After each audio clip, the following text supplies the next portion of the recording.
Hello बच्चों, आप सभी को नमस्कार। स्टूडेंट, 11th बिजनेस स्टडी में हम क्वेश्चन बैंक हल कर रहे हैं और उसमें अभी तक हमने 3 यूनिट किया है। आज हम चौथी यूनिट पढ़ेंगे। व्यवसाय अध्ययन की जो चौथी यूनिट है वो है व्यावसायिक सेवाएं। बच्चों, व्यावसायिक सेवाएं मतलब जो हमने वाणिज्य के 2 भाग पढ़े थे, व्यापार और व्यापार के सहायक तत्व। तो व्यापार में जो भी सहायक होते हैं वो सभी व्यावसायिक सेवाएं होती है, या इन्हीं हम तृतीयक उद्योग के नाम से भी जानते हैं। जैसे बैंक है, बीमा है, यातायात है, परिवहन है, भंडारण है, संचार के साधन है, ये सभी क्या कहलाते हैं? ये व्यावसायिक सेवाएं कहलाती है। ठीक है, तो इन्हीं से रिलेटेड आज हम ऑब्जेक्टिव टाइप के क्वेश्चन हल करने वाले हैं। तो स्टार्ट करते हैं। आप सभी का वेलकम है। बच्चों, सबसे पहला जो हमारे सामने क्वेश्चन आ रहा है ऑब्जेक्टिव टाइप में, वो है वाणिज्यिक बैंक के कार्य क्या है। हम सभी को मालूम है कि बैंक क्या काम करती है। तो बैंक में हम हमारा पैसा जमा करते हैं और वहां से पैसा निकालते हैं। हम लोन भी बैंक से लेते हैं।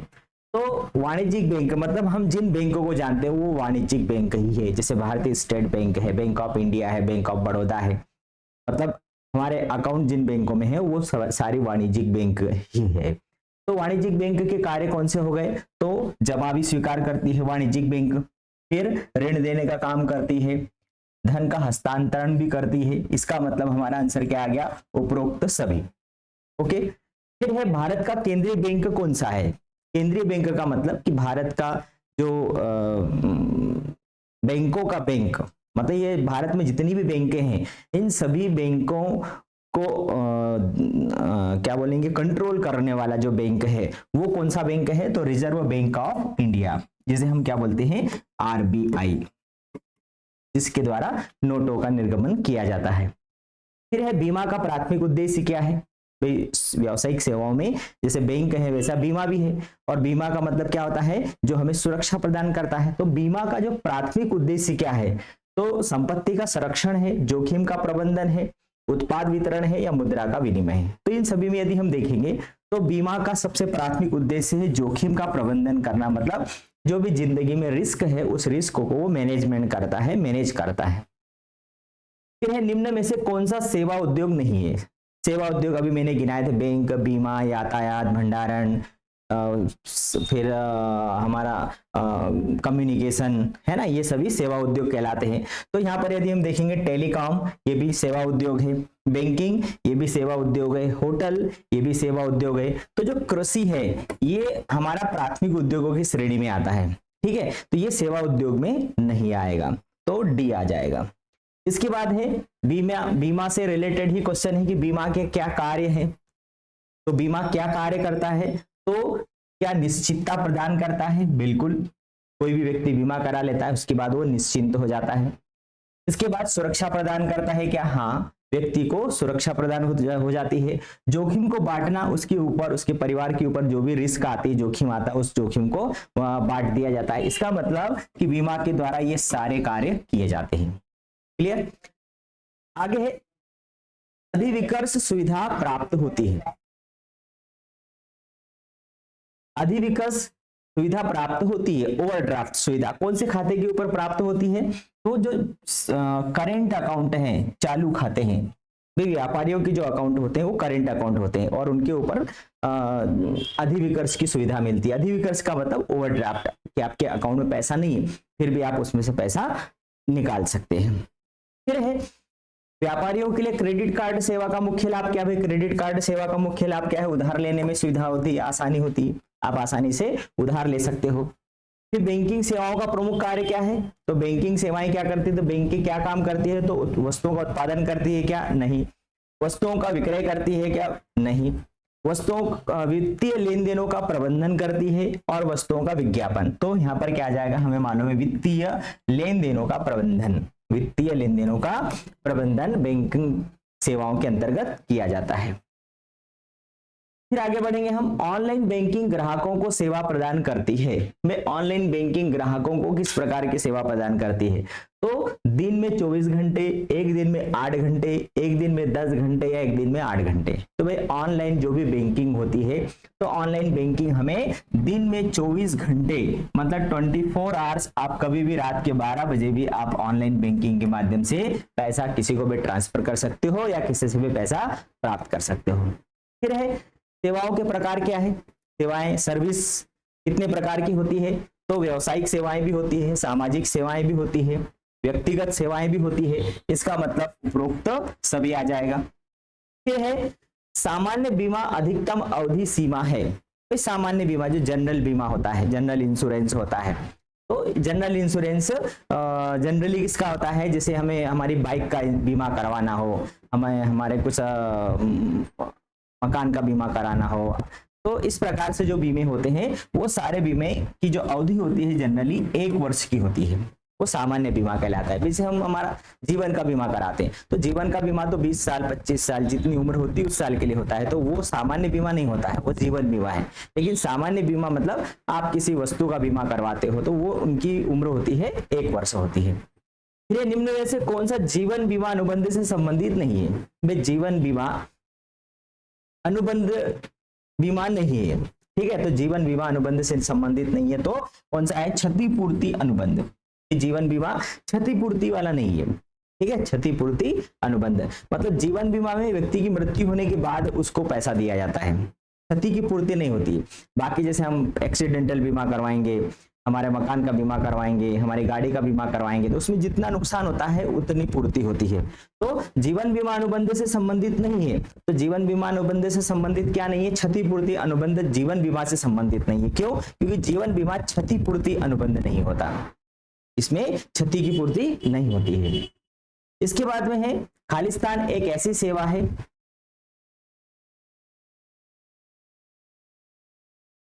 खालिस्तान एक ऐसी सेवा है जो एक व्यक्ति के जोखिम को अनेक लोगों में बांट देती है। तो एक व्यक्ति के ऊपर जोखिम जो आता है तो बीमा क्या काम करता है, बीमा अनेक लोगों में उस रिस्क को क्या कर देता है, बांट देता है, तो उसे ही हम क्या बोलेंगे, बीमा। ठीक है, तो बीमा एक ऐसी सेवा है जो एक व्यक्ति के जोखिम को अनेक लोगों में बांट देता है। जीवन बीमा एक आश्वासन का अनुबंध है। जीवन बीमा में क्या होता है, एक आश्वासन दिया जाता है कि हाँ यदि कुछ भी आपको होता है तो आपके बाद में, आपके जाने के बाद में हम आपके परिवार को उतनी रकम का भुगतान कर देंगे। तो ये एक प्रकार का क्या दिया जाता है, आश्वासन दिया जाता है। तो किस प्रकार का आश्वासन है, बीमित राशि का भुगतान निश्चित रूप से किया जाएगा। जितने रुपए का बीमा किया गया है वो राशि निश्चित रूप से की जाएगी। पॉलिसी निश्चित रूप से परिपक्व होगी, निश्चित मृत्यु निश्चित रूप से होगी और हानि निश्चित रूप से होगी। तो यहां पर हम बोल सकते हैं कि जीवन बीमा एक आश्वासन का अनुबंध है क्योंकि बीमित राशि का भुगतान निश्चित रूप से किया जाएगा। जितने रुपए का बीमा हुआ है उतने रुपए का भुगतान अनिवार्य रूप से उसको किया जाएगा। फिर है जीवन बीमा के मामले में निम्न में से कौन सा तत्व मौजूद है। तो जीवन बीमा में क्या कौन कौन सी बातें आती है, कोई भी व्यक्ति अपना लाइफ इंश्योरेंस कराता है तो उसके लिए उसको एक प्रीमियम राशि भरना पड़ती है।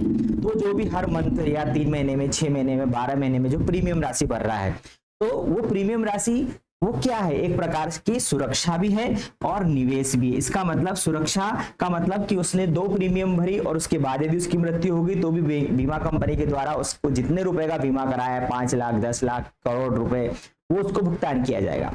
और यदि मान लो 20 साल तक वो प्रीमियम राशि भरता रहा और उसको कुछ नहीं हुआ, तो 20 साल की अवधि पूर्ण होने के बाद में उसने जितना भी पैसा बीमा कंपनी को दिया है वो ब्याज सहित बीमा कंपनी उसको रिटर्न कर देती है। तो ये एक प्रकार का क्या हो गया, इन्वेस्टमेंट भी हो गया।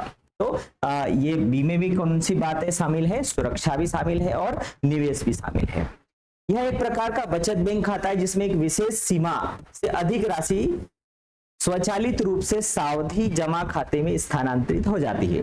ऐसा कौन सा खाता है जिसमें कि एक कुछ निश्चित राशि से अधिक राशि होने पर वो ऑटोमेटिक किसमें चली जाएगी, एक सावधि जमा खाते में ट्रांसफर कर देगी बैंक, तो वो है बहुजमा विकल्प खाता। ये बहुजमा विकल्प खाते में कि जब आपके अकाउंट में मान लो आप लिमिट है कि भाई 5 लाख रुपए, 10 लाख रुपए से अधिक जहां राशि हुई तो राशि बैंक ऑटोमेटिक एक अलग सावधि जमा खाते में ट्रांसफर कर देगी। फिर है बैंकर्स चेक को और भी कहा जाता है। बैंकर्स चेक का मतलब कि बैंक के द्वारा हमें जो चेक सुविधा दी जाती है जिसके माध्यम से हम लोगों को भुगतान करते हैं, ठीक है। तो ये जो बैंकर्स चेक है इनको हम क्या बोलते हैं, तो ये एक प्रकार का ऑर्डर होता है, पे ऑर्डर हम इसको बोलते हैं। बैंकर्स चेक मतलब ये क्या है, ये पे ऑर्डर, मतलब हम बैंक को एक ऑर्डर दे रहे हैं कि भैया हमने इस चेक में जो राशि लिखी है, जिस व्यक्ति का नाम लिखा है, आप उसको भुगतान करिए। इस प्रकार का एक ऑर्डर होता है ये। निम्न में से कौन सा सामान्य बीमा के अंतर्गत कवर नहीं होता है? अभी मैंने शुरुआत में ही बोला था जनरल बीमा, उसकी अवधि 1 वर्ष की होती है। तो भाई अग्नि बीमा ये भी सामान्य बीमा है, फिर चोरी बीमा ये भी सामान्य बीमा है, समुद्री बीमा ये भी सामान्य बीमा है। जीवन बीमा सामान्य बीमा में नहीं आता है। क्यों? सामान्य बीमा की अवधि 1 वर्ष की है और जीवन बीमा की अवधि तो कई वर्षों की होती है, और इसलिए जो जीवन बीमा है सामान्य बीमा के अंतर्गत शामिल नहीं किया जाता है। अब हम पढ़ेंगे रिक्त स्थान। ठीक है, तो रिक्त स्थानों के अंतर्गत हम देखेंगे सबसे पहला जो आ रहा है वो है वस्तुओं का उत्पादन किया जाता है जबकि सेवाएं प्रदाय की जाती है। तो वस्तुएं तो उत्पादित होती है, वस्तुओं का उत्पादन होता है, और सेवाएं क्या की जाती है? सेवाएं प्रदान की जाती है, सेवाएं की जाती है। ठीक है, तो वस्तुएं उत्पादित होती है और सेवाएं प्रदान की जाती है। फिर है बीमाकर्ता द्वारा सेवाएं प्रदान करने के लिए लिया जाने वाला शुल्क, उसको हम क्या बोलेंगे? प्रीमियम। क्या बोला जाता है? प्रीमियम। ये हमने बीमा करवाया तो हम जो बीमा कंपनी है उसको हर महीने, 3 महीने, 6 महीने, 12 महीने में एक निश्चित धनराशि देंगे और वो धनराशि कहलाती है प्रीमियम। डीटीएच सेवाएं खालिस्तान के द्वारा प्रदान की जाती है, तो ये सैटेलाइट के माध्यम से या उपग्रह के माध्यम से प्रदान की जाती है। सैटेलाइट या फिर हम उसको बोलेंगे उपग्रह। हमारे घर में जो टीवी चल रहा है तो वो पिक्चर कहाँ से आ रहा है? तो जो सैटेलाइट छोड़ा गया है, जो संचार विभाग के द्वारा जो सैटेलाइट आसमान में छोड़ा गया है वो वहां से वो हमारे यहाँ सीधा प्रसारण किया जाता है। फिर सूचना तकनीक में नवीनतम परिवर्तन खालिस्तान है। ये एकदम वेरी लेटेस्ट क्वेश्चन है ये, कि जो सूचना तकनीक है, इंफॉर्मेशन टेक्नोलॉजी जो है, इसमें नवीनतम परिवर्तन क्या आया है? एआई, आर्टिफिशियल इंटेलिजेंस, ये नवीनतम परिवर्तन आया है। एआई क्या है हम सभी को मालूम है। भी आपके व्हाट्सएप के ऊपर भी एक एआई का फीचर आ गया है, आप उस एआई के फीचर पर जो भी क्वेश्चन करेंगे आपको उसका जवाब मिल जाएगा। यहाँ तक कि मैं जो क्वेश्चन बोल रहा हूँ इसमें से आप किसी भी क्वेश्चन को उसके ऊपर आप यदि स्पीच करेंगे तो एआई आपको उसका जवाब दे देगा। तो ये बहुत ही बढ़िया फीचर है। टेक्नोलॉजी एक ऐसी चीज है कि वो आपको आसमान तक ले जा सकती है, मतलब आपके सारे सपने पूरा कर सकती है, लेकिन वो सपने लीगल होना चाहिए, मतलब आपके उपयोग के होना चाहिए, मतलब आपको उसको उपयोग करते आना चाहिए। नहीं तो जैसे वो आसमान में आपको उड़ा सकती है वैसे ही आपको गहरे गड्ढे में भी डाल सकती है। इसलिए एआई बहुत ही लेटेस्ट फीचर है और बहुत ही उपयोगी फीचर है, और उसको हमें उपयोग करते आना चाहिए कि आपको कैसे उपयोग करना है। जैसे मैं जो बोल रहा हूँ कि आप पढ़ रहे हैं पर आपको कोई सा वर्ड समझ में नहीं आ रहा है, कोई सी लाइन समझ में नहीं आ रही है, तो आप बिल्कुल बिंदास आप व्हाट्सएप के ऊपर जो एआई फीचर्स दिया गया है उसके ऊपर आप यदि क्वेश्चन पूछेंगे तो आपको उसका जवाब बिल्कुल 100% मिलेगा और प्रमाणों के साथ में मिलेगा कि भाई ये इंफॉर्मेशन एआई ने कहाँ से उठाया है, विकिपीडिया से लिया है या कोई सी फाइल दी गई है गूगल के ऊपर वहां से लिया गया है, तो वो आपको प्रमाण के साथ में उसका जवाब देगा। तो बहुत ही बढ़िया फीचर्स है। ठीक है, तो टेक्नोलॉजी आज के समय में भाई पढ़ाई जो है वो इतनी कठिन नहीं रह गई है कि भाई मुझे तो ये क्वेश्चन आ नहीं रहा है तो अब मैं क्या करूं। आपका कोई सा भी सब्जेक्ट, कोई सी भी बात हो, आपकी जिंदगी से रिलेटेड हो, आपकी पढ़ाई से रिलेटेड हो, आपके कोई सी भी समस्या से रिलेटेड यदि कोई क्वेश्चन हो तो आप यदि उसके ऊपर बोलेंगे, लिखेंगे तो एआई आपको उपलब्ध जो प्रमाणों के आधार पर जवाब जरूर देगा। तो बहुत ही अच्छी चीज है ये तो। ठीक है, तो सूचना तकनीक में नवीनतम परिवर्तन क्या है? एआई, आर्टिफिशियल इंटेलिजेंस है। खालिस्तान खाता पर अधिविकर्ष सुविधा उपलब्ध होती है। अभी हमने ऑब्जेक्टिव टाइप में देखा कि कौन से खाते के ऊपर अधिविकर्ष, अधिविकर्ष मतलब ऋण की सुविधा होती है। ठीक है, अब क्या होता है कि भाई पढ़े तो सस्ती हो, पढ़े क्या हो गई एक प्रकार से सस्ती भी हो गई, सरल भी हो गई, आसान भी हो गई, घर बैठे पढ़ सकते हैं आप। ऑब्जेक्टिव के आंसर आपको पता हो तो आप पढ़ लेंगे, लेकिन क्या है कि उसको समझना थोड़ा सा कठिन है। भाई अधिविकर्ष शब्द आ गया, अब अधिविकर्ष के लिए फिर आप सर्च करोगे अधिविकर्ष मतलब क्या, फिर भी नहीं समझ में आया तो अधिविकर्ष का मतलब होता है जैसे हमारा बैंक में खाता है।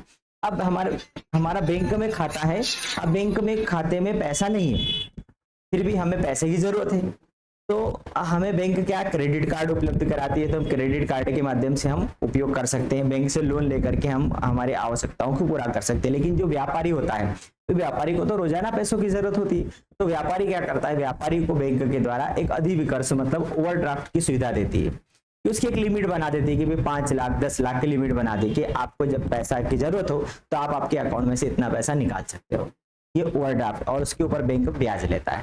ठीक है, तो चालू खाता, कौन सा खाता, करेंट अकाउंट, या फिर क्या बोलेंगे उसको, चालू खाता। बीमा एक क्या है, बीमा एक व्यवस्था है, और कौन सी व्यवस्था है, सुरक्षा व्यवस्था है, हमारी जिंदगी के संबंध में एक सुरक्षा व्यवस्था है। डाक सेवाओं को प्रदान करने के लिए पूरे देश को कितने भागों में बांटा गया है, तो 22 सेवाएं, पोस्ट ऑफिस, तो डाक सेवाएं प्रदान करने के लिए पूरे देश के अंदर ऐसे 22 उसको समूह में बांट दिया गया है। वह प्रलेख जिसमें बीमे की शर्तों का उल्लेख होता है तो वो क्या कहलाती है, पॉलिसी। भाई हम सभी ने, आपके घर में आपके मम्मी पापा ने, भाई ने, किसी ने भी यदि बीमा करवाया होगा तो उनको एक पॉलिसी आती है, और वो पॉलिसी, वो अनुबंध होता है बैंक के बीच में और हमारे बीच में, एक अनुबंध का सबूत है, वो प्रलेख कहलाता है। विश्व बैंक एक क्या है, तो एक विश्व बैंक एक विदेशी बैंक है, ठीक है, जो कि पूरे विश्व में जहां भी जिन देशों को पैसों की आवश्यकता होती है वो उनको लोन के रूप में उपलब्ध कराता है। इंटरनेट पर बैंकों की सेवाएं प्रदान करने को क्या बोलेंगे, ई बैंकिंग बोला जाता है उसको, ई बैंकिंग। इंटरनेट के माध्यम से बैंकिंग का काम करना ई बैंकिंग कहलाता है।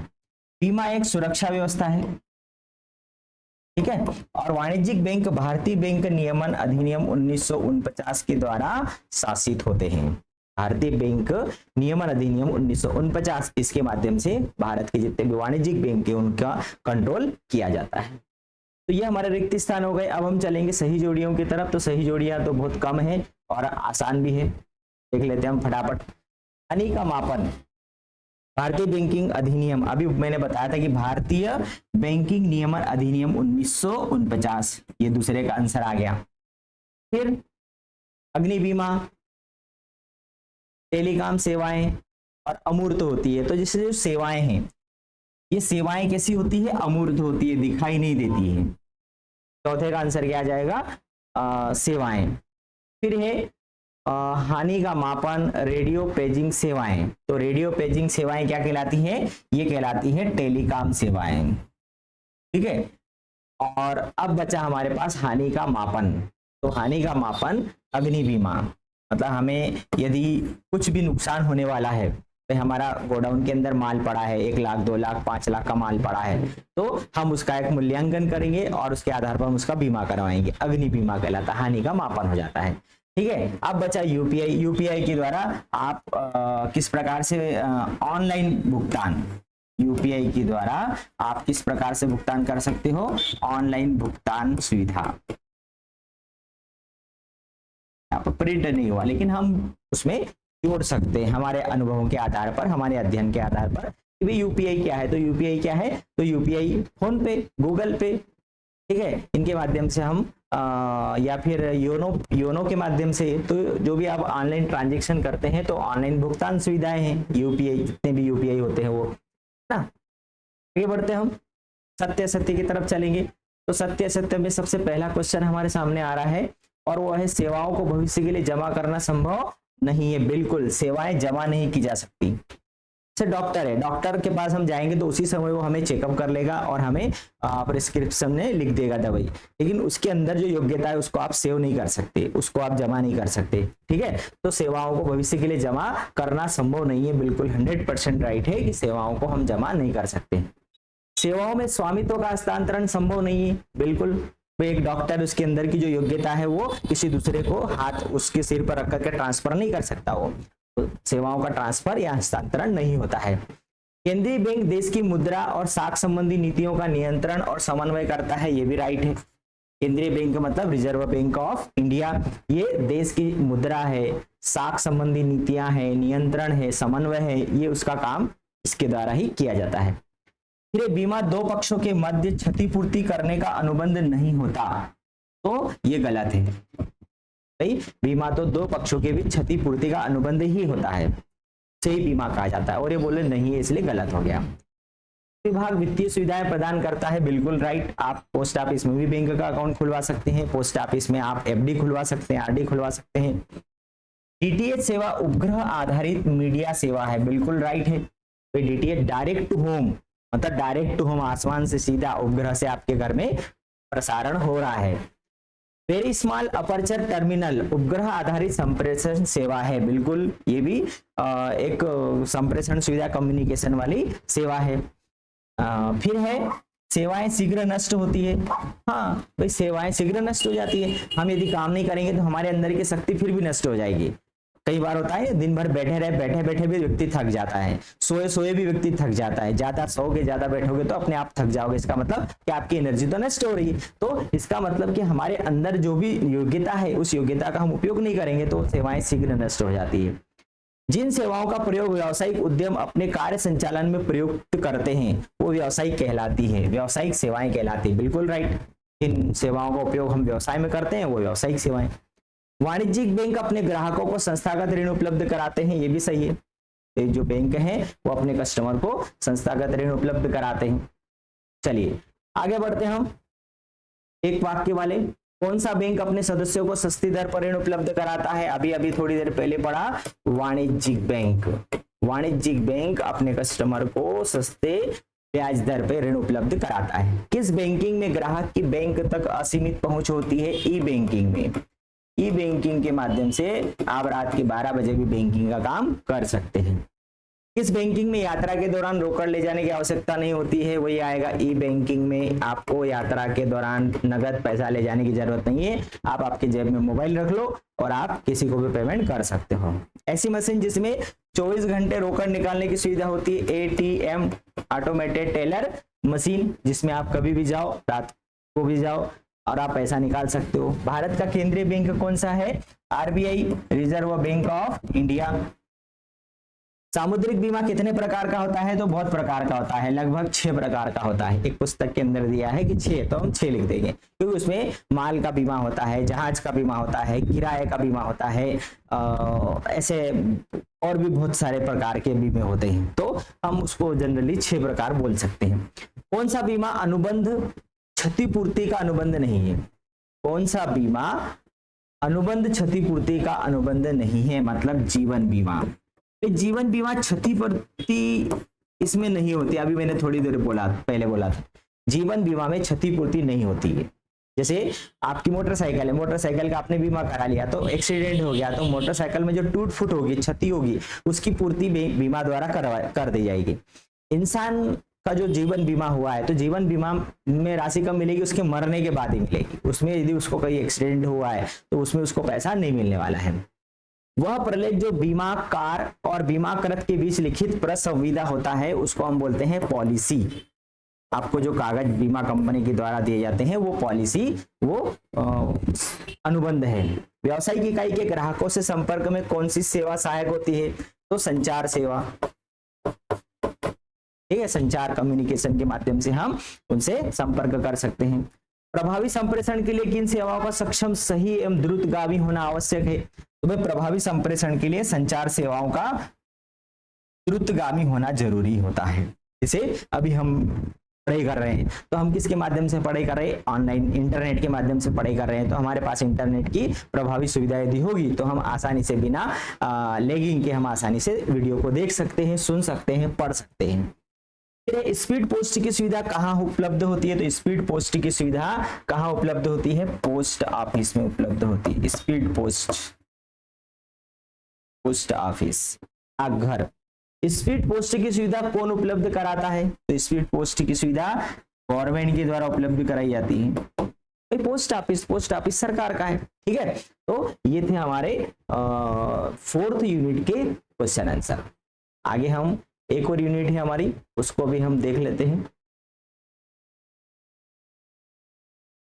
चलिए, तो इसको हम नेक्स्ट वीडियो में देखेंगे। जब हमारी जो लास्ट यूनिट है यहाँ तक का आएगा, व्यवसाय की उभरती पद्धतियां, ये कोर्स यहाँ तक का आपका क्वार्टरली एग्जाम में आएगा। ये आपको क्वार्टरली, हाफ ईयरली, एनुअल सब में काम आने वाला है। ठीक है, तो 4 यूनिट हमने पढ़ लिए। चारों यूनिट के चारों वीडियो आप ध्यान से देखिए, 5वां यूनिट भी आपको अभी मिल जाएगा। अगले वीडियो में फिर मिलते हैं। यदि आपको वीडियो अच्छा लगे तो आप लाइक करो, अपने दोस्तों के साथ ज़्यादा से ज़्यादा शेयर करो, और यदि आप चैनल पर नए हैं तो सब्सक्राइब करना ना। अगले वीडियो में फिर मिलते हैं, तब तक के लिए नमस्कार।